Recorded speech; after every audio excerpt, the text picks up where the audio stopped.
कहानी की शुरुआत में हम कुछ टीनेजर्स को रात में पार्टी करते हुए देखते हैं। इसमें कुछ लड़के और कुछ लड़कियां भी होती है। ये लोग पूरा मस्ती में डूबे होते हैं। तभी वहाँ पे दो लड़कों को एक अजीब सी चिपचिपा सा कोई चीज मिलता है और ये लोग उससे खेलने लगते हैं और मजाक मजाक में उस अजीब सी चीज को थोड़ा तोड़ देते हैं। दरअसल इन लोगों को कोई भी आइडिया नहीं था कि ये लोग कितनी बड़ी गलती कर रहे हैं। अब ये लोग मस्ती करते करते थक जाते हैं और ये सारे लोग अपनी अपनी गाड़ियों में जाकर सो जाते हैं। इसके बाद यहाँ सुबह हो जाती है। सारे लोग सोकर उठ जाते हैं और तभी हम एक मार्शा नाम की लड़की को देखते हैं और उठते ही वो यहाँ पर उल्टी करने लगती है। अब सभी को लगता है कि ज्यादा ड्रिंक करने की वजह से ये उल्टी हुई है और तभी एक दूसरी लड़की नोटिस करती है कि वहाँ पर रेत में एक पंछी आकर बैठता है और तभी वो सैन उस पंछी को अपने अंदर समा लेती है, उसे निगल जाती है। अब ये देखकर लड़की एकदम घबरा जाती है, वो डर जाती है। इसीलिए वो चिल्लाकर मार्शा को रेत से ऊपर आने के लिए कहती है। वो कहती है कि रेत में खतरा है, इसीलिए तुम जल्दी से ऊपर आ जाओ। लेकिन तब तक बहुत देर हो चुकी होती है। मार्शा का पैर रेत में फंस गया होता है, वो उसे नहीं निकाल पा रही होती है। वो अपना पैर निकालने की काफी कोशिश करती है और इस कोशिश में उसका हाथ भी रेत में चला जाता है। अब यहाँ पर मार्शा चिल्लाने लगती है, वो घबराने लगती है और यहाँ पे सारे लोग बस तमाशा देख रहे होते हैं। दरअसल ये सारे लोग डर गए होते हैं। यहाँ पर इन लोगों को कुछ भी समझ नहीं आ रहा होता है कि इसे क्या करना चाहिए। अब मार्शा को इस हालत में देखकर यहाँ पर एक लड़का उसे बचाने की डिसाइड करता है, लेकिन सारे लोग उसे मना करते हैं, उसे वहाँ जाने से रोकते हैं। लेकिन वो किसी की नहीं सुनता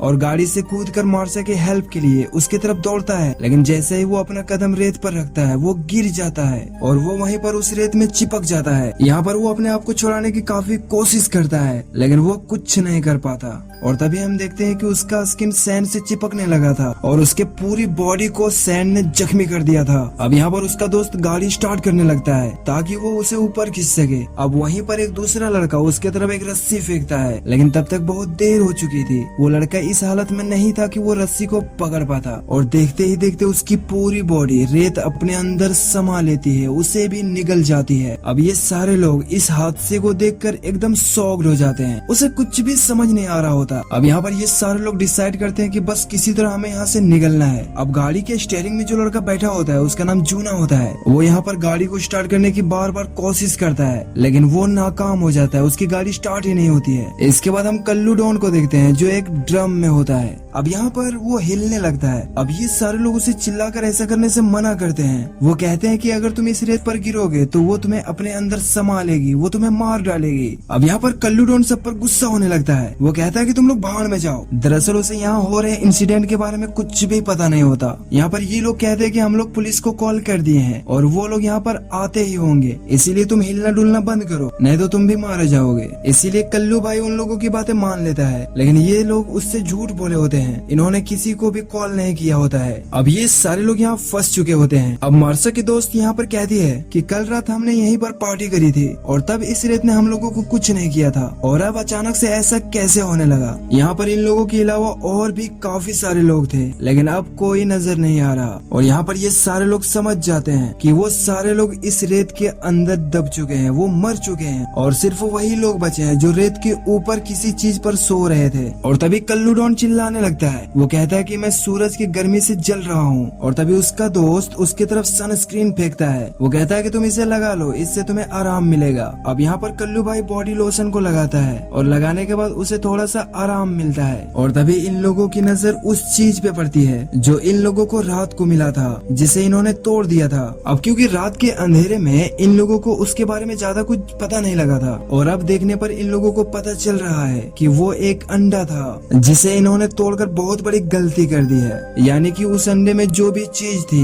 वो अब बाहर आ गई है और वो इस रेत में समा गई है और रेत के संपर्क में आने वाला हर एक चीज को वो तबाह कर रहा है। इसके बाद जूना स्केट बोर्डिंग उठाता है और वो उसकी हेल्प से टेबल तक जाने की कोशिश करता है और जैसे ही वो टेबल तक पहुंचने वाला होता है उसका स्केटिंग फिसलने लगता है और उसका पैर पीछे जाने लगता है। और तभी हम देखते हैं कि सैंड से कोई अजीब सी चीज निकलती है और उसके पेट से टच होने लगती है, उसे अपने तरफ खींचने लगती है। लेकिन यहाँ पर जूना हिम्मत नहीं हारता है, वो किसी तरह करके टेबल पर चढ़ जाता है। यहाँ पर उसे एक बैग मिलता है जिसमें कुछ स्नैक्स मिलते हैं और उसे वहाँ पर एक केला भी मिलता है और जब वो उस केले को खाता है तो उसे भी उल्टी हो जाती है और तभी उसकी नजर उसके पेट पे पड़ती है। वो देखता है कि उसके पेट में काफी बुरी तरह से जख्मी हो चुका है। दरअसल ये इन्फेक्शन रेत से निकलती हुई उसी चीज ने किया किया था। अब यहाँ पर सारे लोग देखकर डर जाते हैं, लेकिन जूना उससे कहता है कि टेंशन मत लो, उसे कुछ नहीं हुआ है। और तभी जूना के जख्म में काफी दर्द होने लगता है, उसे तकलीफ होने लगती है, उसके जख्मों से खून आने लगती है। अब यहाँ पर उसकी गर्लफ्रेंड ये देखकर रोने लगती है और दर्द के कारण जूना वहीं पर लेट जाता है। अब यहाँ पर ये लड़कियां कहती है कि हमारे फोन्स गाड़ी के डिक्की में है और हमें किसी भी तरह करके अपने फोन्स को बाहर निकालना होगा ताकि हम मदद बुला सकें। लेकिन इतनी बड़ी रिस्क कोई नहीं लेना चाहता था,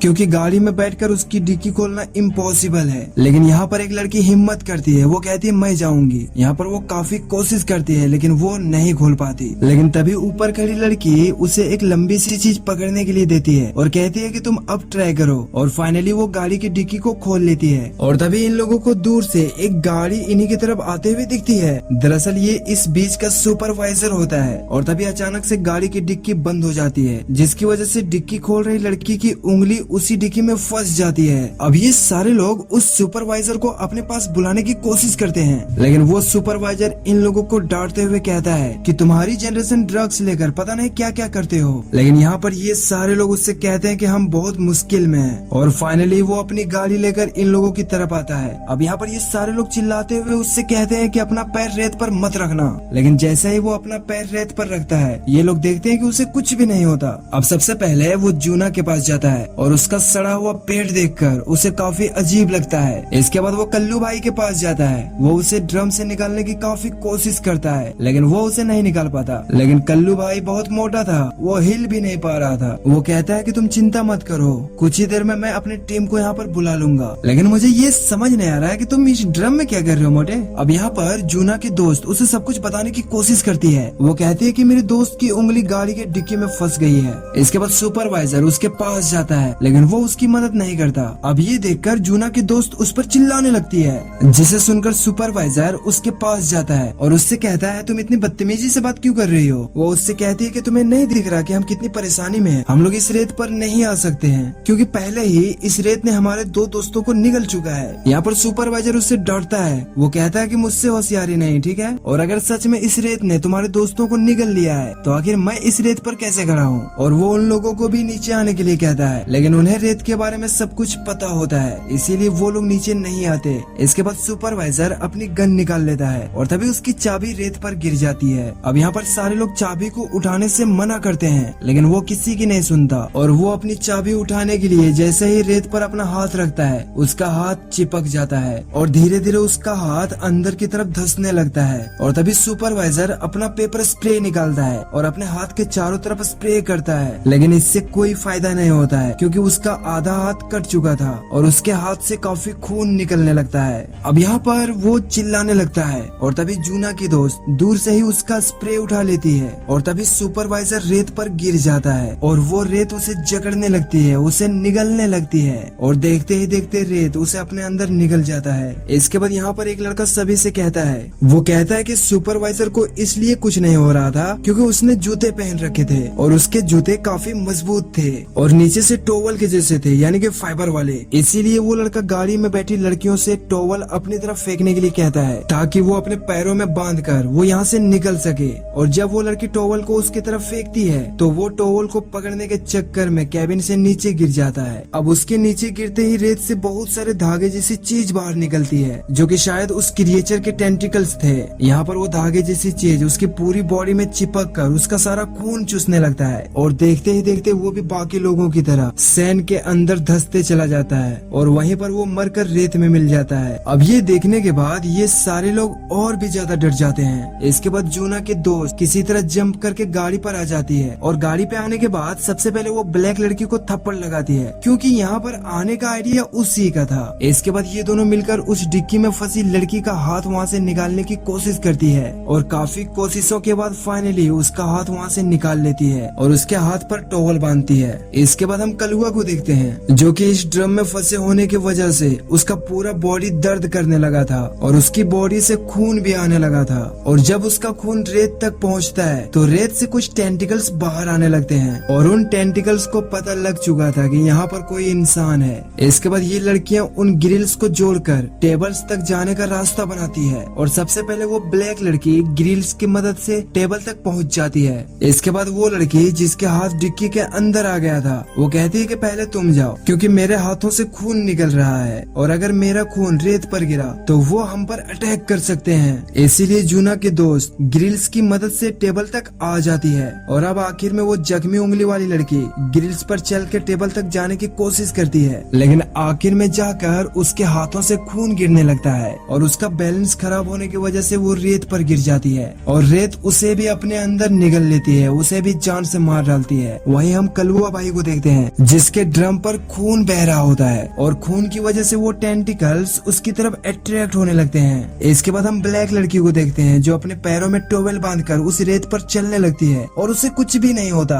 और वो जाकर सुपरवाइजर की गाड़ी पर चढ़ जाती है। अब ये देखकर कलुआ काफी खुश हो जाता है क्योंकि उसे लगता है कि अब हम लोग यहाँ से निकल जाएंगे, लेकिन वो इस बात से अनजान होता है कि वो टेंटिकल्स उसके ड्रम के अंदर घुस गया है और तभी हम देखते हैं कि उसके ड्रम के अंदर से बहुत बड़े बड़े टेंटिकल्स बाहर निकलते हैं और उसके बॉडी के चारों तरफ लिपट जाते हैं और अचानक से वो हमारे कल्लू भाई को ड्रम के नीचे खींच लेते हैं और फाइनली कल्लू भाई भी यहाँ पर मारा जाता है। अब यहाँ पर वो क्रिएचर और भी ज्यादा ताकतवर और बड़ा हो चुका था क्योंकि उसने काफी सारे लोगों को खा लिया था जिससे उसकी ताकत कई गुना बढ़ चुका था और अब इसके टेंटिकल्स काफी मजबूत हो चुके थे और अब वो टेंटिकल सुपरवाइजर के गाड़ी के पास आकर उसकी गाड़ी को हिलाने लगता है जिससे वो ब्लैक लड़की उसी गाड़ी पर गिर जाती है और वो वहीं पर बेहोश हो जाती है और अब यहाँ पर जूना के फ्रेंड अकेले बची हुई होती है। इसके बाद यहाँ पर रात हो जाती है और तभी उस ब्लैक लड़की को होश आता है। इसके बाद वो ब्लैक लड़की जूना को और उसके दोस्त को किसी तरह अपने गाड़ी तक लाती है और जब जोना के दोस्त यहाँ पर पहुँचने वाली होती है तभी वो बड़ा हुआ टेंटिकल्स गाड़ी का दरवाजा बंद कर देता है और यहाँ पर अजीब बात ये थी कि उन टेंटिकल्स में लाइट जल रही होती है, लेकिन यहाँ पर जोना की दोस्त हार नहीं मानती है, वो गाड़ी के ऊपर आ जाती है और तभी उसकी नजर उसी गाड़ी में रखे गैस कैन पर पड़ती है और तभी वो क्रिएचर उस गैस कैन को पकड़ लेता है और वो उसे छोड़ ही नहीं रहा होता। अब यहाँ पर टाइम को ना गवाते हुए जोना की दोस्त दूसरी गैस कैन निकाल लेती है और उसमें से गैसोलीन गाड़ी के चारों तरफ फैलाने लगती है और तभी वो क्रिएचर उसके हाथ से वो गैस कैन छीन लेता है जिससे कुछ गैसोलीन क्रिएचर के ऊपर भी गिर जाता है और इसके बाद वो उसमें आग लगा देती है जिससे उस टेंटिकल्स में भी आग लग जाती है और वो यहाँ पर दर्द से तड़पने लगता है। इसके बाद जोना की दोस्त गाड़ी के अंदर चली जाती है और वो अंदर से दरवाजा लॉक कर लेती है। यहाँ पर वो क्रिएचर गाड़ी का दरवाजा खोलने की काफी कोशिश करता है, लेकिन जल्द ही आग से जलने की वजह से उसकी ताकत धीरे धीरे कम होने लगती है और देखते ही देखते वो क्रिएचर खुद ही रेत के अंदर धंसने लगती है और फाइनली ये लोग उसे मरता हुआ देखकर काफी खुश होती है। अब काफी ज्यादा थक जाने की वजह से ये तीनों लोग उसी गाड़ी में सो जाते हैं। अब सुबह होने पर कोई अनजान शख्स उसके गाड़ी पर नॉक करता है और जब जोना की दोस्त गाड़ी से उतरकर अपने पैर जमीन पर रखती है तो यहाँ पर उसे कुछ भी नहीं होता। इसके बाद वो ब्लैक लड़की नीचे उतरती है और इन दोनों को यहाँ पर कुछ भी नहीं होता और ये लोग यहाँ से जाने लगती है और तभी हमें पता चलता है कि जख्मों की वजह से जोना अब मर चुका है और तभी हमें एक शॉकिंग कर देने वाली बात पता चलती है। हम देखते हैं कि वो क्रिएचर अभी तक नहीं मरा होता है और वो समुंदर के रास्ते शहर की तरफ जा रहा होता है और इसी के साथ ये मूवी यहीं पे खत्म हो जाती है। गाइस, अगर आपको वीडियो थोड़ी सी भी अच्छी लगी हो तो वीडियो को लाइक करके चैनल को सब्सक्राइब जरूर कर लेना और एक प्यारा सा कमेंट कर देना क्योंकि मैं आपका कमेंट पढ़ता हूँ भाई। Thanks for watching guys.